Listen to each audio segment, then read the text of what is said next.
उत्तर यीशु मसीह क्या उत्तर दिया ना, फरीसी शास्त्री लोग भी यही बात पूछते थे। तो यीशु मसीह क्या जवाब देते हैं, हम लोग उस जवाब को थोड़ा देखते हैं। और ये है मत्ती का आई थिंक 9 अध्याय।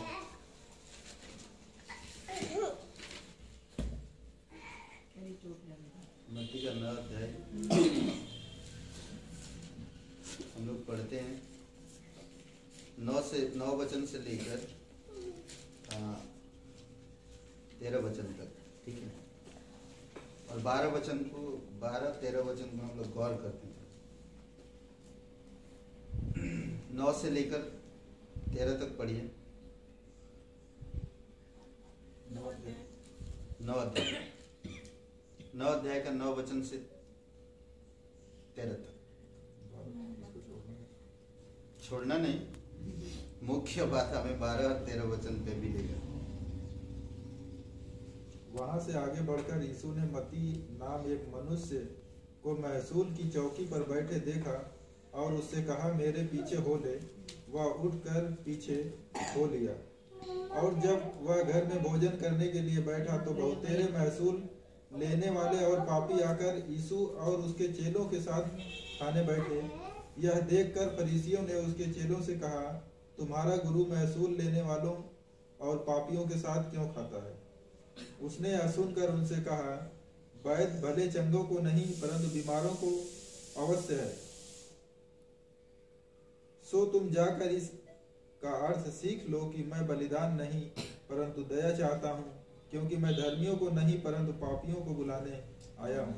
ओके, बाइबल वो आज जो संसार में लोग कहते हैं, मैं जिस घर मकान में रहता हूँ उस मकान मालिक भी मुझे ये सवाल पूछा था, तब मैंने यही जवाब दिया था कि यीशु मसीह भले चंगे जो लोग, डॉक्टर जो होता है, डॉक्टर आज अगर हम समाज में देखते हैं डॉक्टर है किसके लिए? बीमारों के लिए, करेक्ट। अच्छे लोगों के लिए तो डॉक्टर नहीं है। अभी सोचिए, अच्छा व्यक्ति जाके चीर फाड़ कराएगा या बोलेगा डॉक्टर साहब हमको दवाई दीजिए, हम और भी बड़ा आदमी बन जाए? नहीं, वो कभी नहीं बोलेगा, वो डॉक्टर के पास जाएगा भी नहीं। सिंपल सी बात है, यीशु मसीह ने उनको जवाब दिया जब देखा कि ये लोग सवाल कर रहे कि तुम्हारा गुरु तो भाई महसूल लेने वाले, चुंगी और गरीब लोगों के साथ बैठता उठता है, वही सवाल उठा रहे जो आज भी लोग सवाल उठाते हैं। समझ रहे हैं? प्रभु यीशु मसीह सबके लिए। परमेश्वर का वचन क्या कहता है यूहन्ना 3:16 में, परमेश्वर ने जगत से ऐसा प्रेम किया कि उसने अपना इकलौता पुत्र दिया ताकि जो कोई भी उसके नाम पर विश्वास करे वो नाश ना हो परंतु अनंत जीवन पाए। अनंत जीवन देने के लिए परमेश्वर ने अपने पुत्र को भेजा ना, परंतु इस संसार की लोग, धनवान लोग, समझदार लोग, वो नहीं चाहते। फरीसी लोग कभी नहीं चाहते कि यीशु का प्रचार हो। फरीसी लोग कभी नहीं चाहते कि यीशु बढ़े और यीशु का फॉलोअर बढ़े। आज हमारे हिंदुस्तान में सिर्फ धर्म के नाम पर ही काम होता है और कुछ नहीं है। धर्म के नाम से सोचिए थोड़ी समय के लिए। दूसरी शब्दों में अगर हम कहा जाए, यीशु मसीह ने सिंपल शब्दों से कहा कि भाई वैद्य, डॉक्टर केवल उन्हीं लोगों के लिए है जो बीमार हैं। यीशु मसीह कहा, मैं पापियों के लिए आया हूं और मैं पापियों के साथ बैठूंगा। डॉक्टर का नाता मरीज से है, मरीज का नाता डॉक्टर से है, करेक्ट। तो यीशु का नाता पापियों से है। अगर लूका का 19 अध्याय को पढ़ते हैं 1 से 10 वचन में, वो कहता 10 वचन में कि प्रभु यीशु मसीह खोए हुओं को ढूंढने आए। जो लोग खोए हुए हैं, आज धनवान खोया नहीं है, उसके पास धन है। समझदार लोग, एडुकेटेड लोग ना, समझदार है, उनके पास ज्ञान है, वो नहीं खोए हैं। वो अपने आप को खोया हुआ नहीं समझते। आज ऐसे भी बहुत से लोग कहते हैं कि हम पापी नहीं है, हम बहुत अच्छे कर्म किए हैं, हम दान पुण्य करते हैं, हम तीर्थ यात्राएं जाते हैं, हम पापी नहीं है। बहुत से लोग ऐसे आज कहते हैं, जैसे फरीसी लोग कह रहे हैं हमारा बैठना उठना ऊंची है और तुम्हारा गुरु का बैठना उठना नीचा है। तो यानी कि मतलब हम सही है तुम्हारा गुरु गलत है। ये लोग इस तरह से कह रहे हैं और समझा रहे हैं। तब यीशु कहता तभी ना, मैं बीमारियों के लिए, पापियों के लिए, इसलिए बोलता ना, असहाय विधवा का जिसके बच्चे खत्म हो गया, जवान लड़का मर गया घर में, अब वो छाती पीट पीट के रो रहे, उसको कोई आश्वासन देने वाला नहीं है। अब वो कैसे जिएगी, अब वो कैसे समझेगी, उसका घर कैसे चलेगा। पति खो दी, अब बेटे को भी खो दिया, जवान बेटा। प्रभु यीशु मसीह आर्थिक को छुआ, उस विधवा की रोने की आवाज को देखा उसने, वो छाती पीट पीट के रो रहा अपने बेटे के लिए, तब उसने उस पर तरस खाया और आरती को छुआ और वो आरती रुक गई। और प्रभु यीशु मसीह उस लड़के से कहा कि उठ, और वो जिंदा हो गया और उस विधवा को सौंप दिया। क्या किया यीशु ने? कुछ लिया, कुछ दिया, उसका धर्म चेंज हो गया या यह धर्म भ्रष्ट हो गया। अब वो विधवा क्या करेगी? किसके पीछे दौड़ेगी आज? समाज के पीछे दौड़ेगी या यीशु के पीछे दौड़ेगी? यीशु के पीछे दौड़ेगी।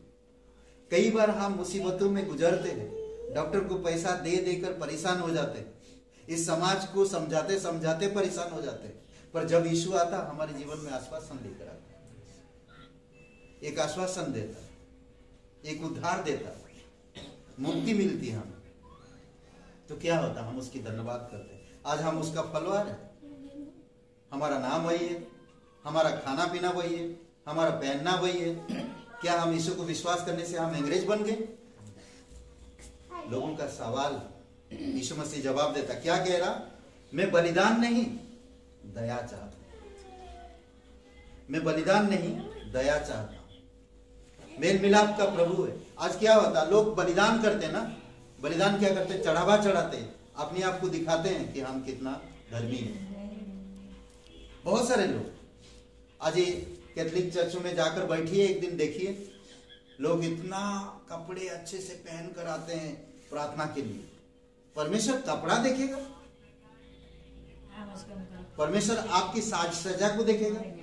नहीं, परमेश्वर आपके दिल को देखता है, परमेश्वर आपको मन को देखता है। आप किस मन से आते हो प्रभु के पास?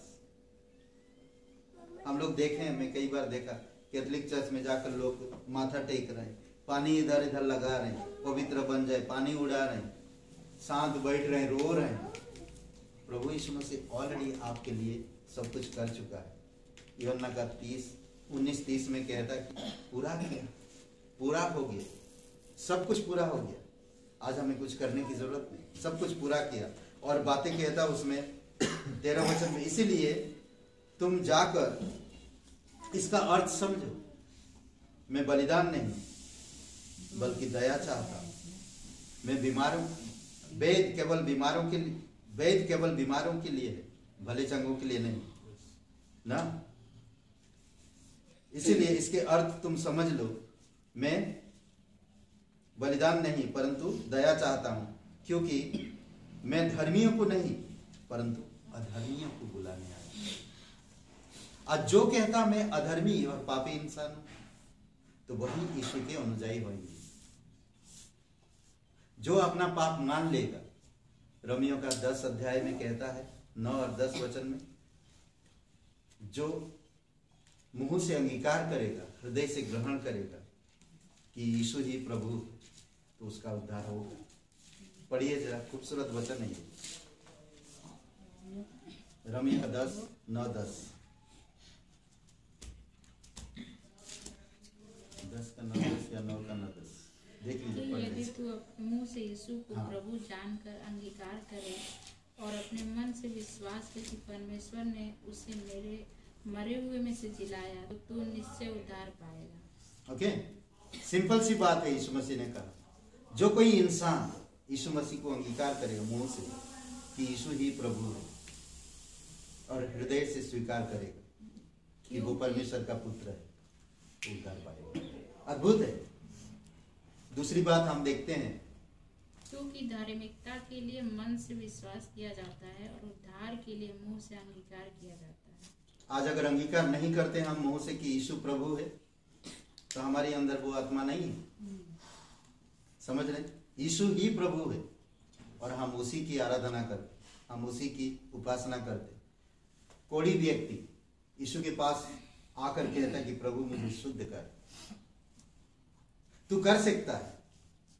अंधा व्यक्ति चिल्ला चिल्ला कर कह रहा, प्रभु मुझ पर दया कर, यीशु मुझ पर दया कर, हे दाऊद की संतान मुझ पर दया कर, चिल्ला चिल्ला कर कह रहा।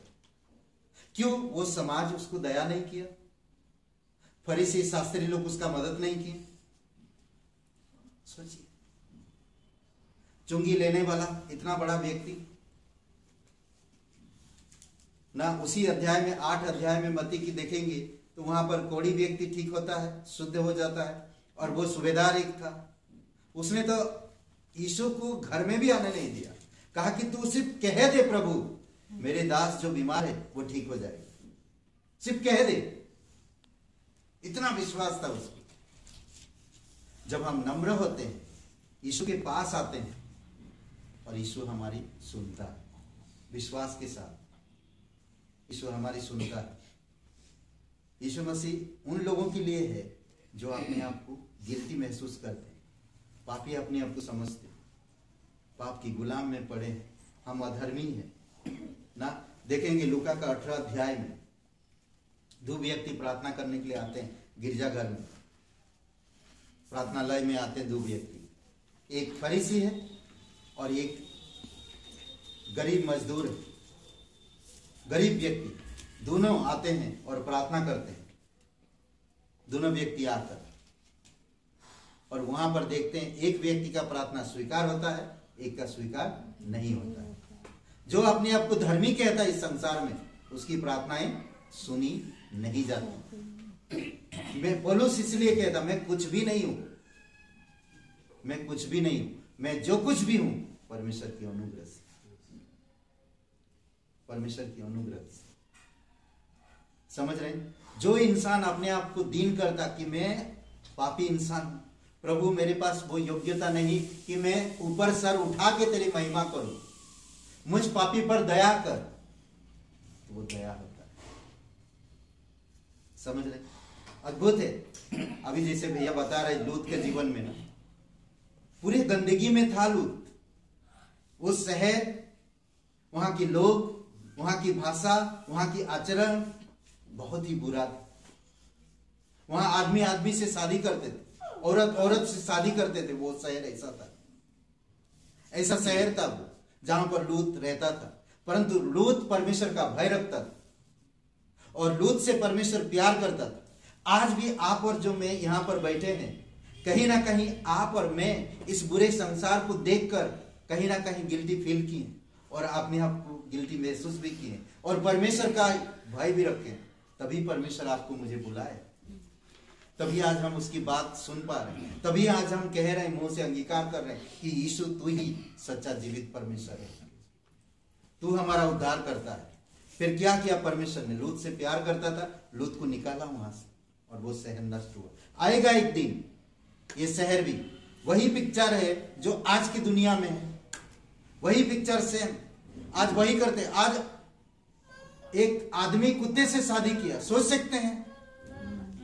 आज ऐसा भी शहर में पेपर में न्यूज में सुनिए, आदमी आदमी से शादी करना चाहता है, औरत औरत से शादी करना चाहता है। ऐसा समाज बढ़ रहा है। अब आगे कुत्ते से शादी किए, मैं तो सुन के हैरान हो गया, जानवर से। मैं बोला क्या जमाना आ रही प्रभु, क्या हो रहा है? सोचिए ऐसा समय आ रहा। तो कहते हैं कि जब तक ये कलीसिया है तब तक ये दुनिया टिकी हुई है। जिस दिन कलीसिया जैसा लूत को बाहर निकाला, उसी तरह कलीसिया को जब बाहर निकालेगा, ये दुनिया का आग में भस्म हो जाएगा। वो चित्र है वहां उत्पत्ति की किताब। लूत की पत्नी, कलीसिया में ऐसे भी लोग हैं जो कलीसिया में तो रहते हैं पर संसार में उनका मन लूत की पत्नी की तरह दिल है उनके पास। हाय प्रेम, मेरा घर, मेरा कार, मेरा बंगला ना, मैं इतना इंपॉर्टेंट सामान ला के रखा था घर में, 2 लाख का सामान था घर में, 3 लाख का सामान था घर में, मेरा जो इंटीरियर है इतना खूबसूरत था, हाय रे देव क्या हो गया। हम पलट के देखने वाले लोग, ऐसे सोचने वाले, प्रभु उससे भी बियॉन्ड आपको रखता है, उससे भी आगे खूबसूरत जगह में रखना चाहता है। आपके पास जो आप अपनी हाथों से जो बनाए, परमेश्वर की जो बनाई हुई चीजों के सामने कुछ भी नहीं है।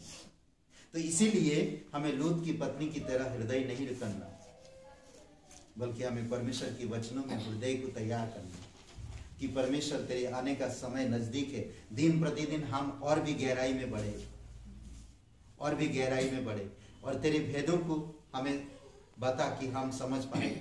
एक परमेश्वर ने कहा, देखिए एक दृष्टांत जब बताता था लोगों को यीशु मसीह ने, तो क्या कहा, जब चेले लोगों ने आकर दृष्टांत पूछे कि प्रभु हमें ये दृष्टांत को समझा दे, तो यीशु मसीह ने उन्हें क्या कहा, बहुत खूबसूरत बातें कहा। मत्ती का 13:11 पढ़िए, 13:11 मत्ती का।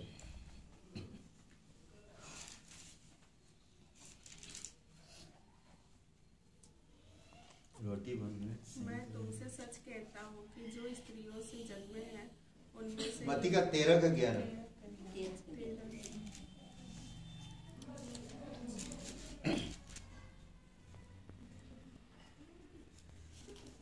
उसने उत्तर दिया, तुमको स्वर्ग के राज्य के भेदों की समझ दी गई। ओके, अद्भुत बात कहता है यहाँ पर। हम सभी को जो यीशु मसीह पर विश्वास करते, स्वर्ग की राज्य की भेद दिया गया है ताकि आप समझ सकें। इसीलिए हम व्याकुल नहीं, इसीलिए हमें जल्दबाजी नहीं, बल्कि परमेश्वर की वचनों में हमें बढ़ना चाहिए। हमें समझ आ रही है, हमें धीरे धीरे बढ़ना चाहिए। अरे लोगों को समझ नहीं है, इसीलिए दृष्टांतों से बातें करता प्रभु यीशु मसीह और विश्वासी लोगों को, परंतु यीशु मसीह विश्वासियों को स्वर्ग की राज्य की भेद समझने की शक्ति दिया है। इसीलिए हमें परमेश्वर के वचन को रोज पढ़ना चाहिए, वचनों के आधार पर जीवन व्यतीत करना चाहिए। यीशु मसीह किसके लिए आया है? पापियों के लिए, बीमार के लिए।